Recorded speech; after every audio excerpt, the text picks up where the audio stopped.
spider encounter. Their powers were far-reaching.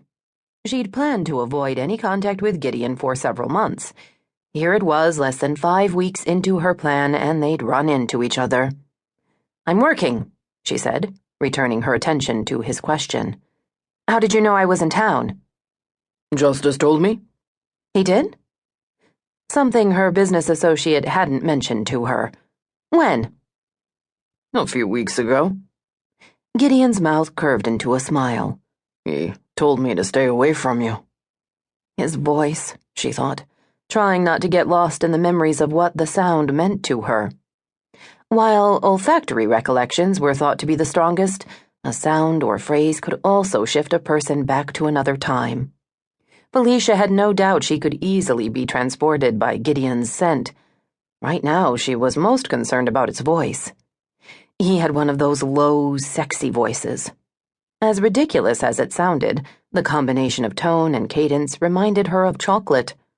Now his voice was a vibration she was sure the spiders could get behind. She should... Her chin came up as her brain replayed his statement. "Justice told you to stay away from me?" Gideon raised one powerful shoulder. "He suggested it was a good idea, after what happened."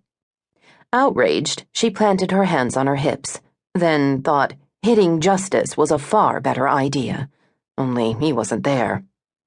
"What happened between you and me isn't his business," she said firmly. "You're his family." "That doesn't give him the right to get in the middle of my personal life." "I didn't see you trying to find me," Gideon pointed out. "I figured you were comfortable with his intervention." "Of course not," she began, only to realize she had been avoiding Gideon, but not for the reasons he thought. "It's complicated." "I'm seeing that," he told her. "So, you're okay?" "Of course. Our sexual encounter was over 4 years ago." She had no idea if he'd guessed she'd been a virgin or not, and didn't see any reason to mention it now. Our night together was satisfying. An understatement, she thought, remembering how Gideon had made her feel.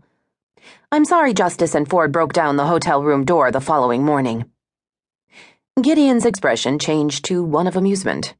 It was a look Felicia was used to seeing, and she knew it meant she'd somehow missed an obvious social cue or taken a joking comment literally. She held in a sigh. She was smart. Scary smart, as she'd often been told. She'd grown up around scientists and graduate students. Ask her about the origins of the universe, and she could give a fact-based lecture on the subject without having to prepare. But interpersonal interactions were harder. She was so damned awkward, she thought glumly. She said the wrong thing or sounded like a space alien with bad programming, when all she wanted was to be just like everyone else. "I meant, are you okay now?" he said. "You screamed. That's why I came in." She pressed her lips together. For possibly the 1,000th time in her life, she thought how she would gladly exchange 30 IQ points for just a small increase in social awareness. "I'm fine," she said, offering what she hoped was a reassuring smile. "Couldn't be better. Thank you for coming to my rescue, however unnecessary that was." He took a step toward her. "I'm always happy to help out a beautiful woman." Flirting, she thought, automatically monitoring his pupil dilation to see if it was real or simply politeness. When a man was sexually interested, his pupils dilated.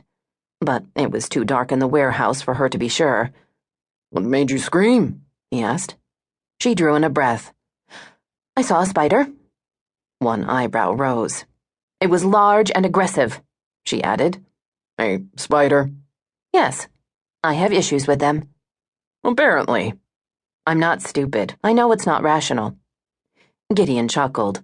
"You're many things, Felicia, but we're all aware that stupid isn't one of them." Before she could figure out what to say to that, Gideon turned and walked away. She was so caught up in the way his jeans fit his butt that she couldn't think of anything to say. And then he was gone, and she was alone with little more than her mouth hanging open, a herd of American house spiders and their plans for her.